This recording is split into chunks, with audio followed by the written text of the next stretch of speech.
নমস্কাৰ। আজি জনাব বিচাৰোঁ যে এইখন পৃথিৱীত আজি তাৰিখত মই ফুলবোৰ আৰু গছ-গছনিবোৰ বৰ ভাল পাওঁ। এইকাৰণে ভাল পাওঁ কাৰণ ঈশ্বৰে সকলো হৃদয়তে আছে ব্যাপক ব্ৰহ্ম হিচাপে।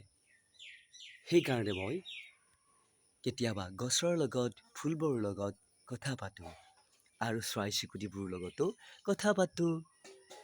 আমি কেতিয়া বুজি নাপাওঁ যেতিয়া নেকি ঈশ্বৰ যে ব্যাপক ব্ৰহ্ম সকলোতে থাকে, এই কথাখিনি যেতিয়া উপলব্ধি বা শ্ৰৱণ আমি নকৰিম, তেতিয়াই আমি অহংকাৰ বলত ক'তনো ঈশ্বৰ আছে, হয়নে নহয়?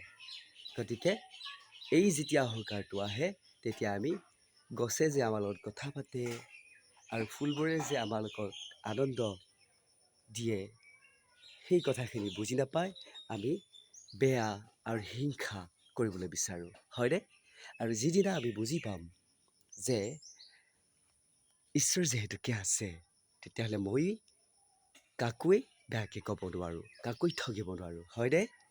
যদি কথাখিনি ভাল লাগে, আপোনালোকে মোক মৰম দিব, কিন্তু আপোনালোকৰ আশীৰ্বাদ মই ভগৱন্ত পুৰুষৰ চৰণত অৰ্পণ কৰিছোঁ আৰু এটাই বিচাৰিছোঁ, আপোনালোকৰ হাঁহি যাতে বিশ্ব মংগলৰ, বিশ্বৰ শান্তিৰ বাবে যাতে আনন্দত ঈশ্বৰে হৃদয়ত থাকি কৰায়, সেই কামনাৰে আজি বিদায় ল'লোঁ। ধন্যবাদ।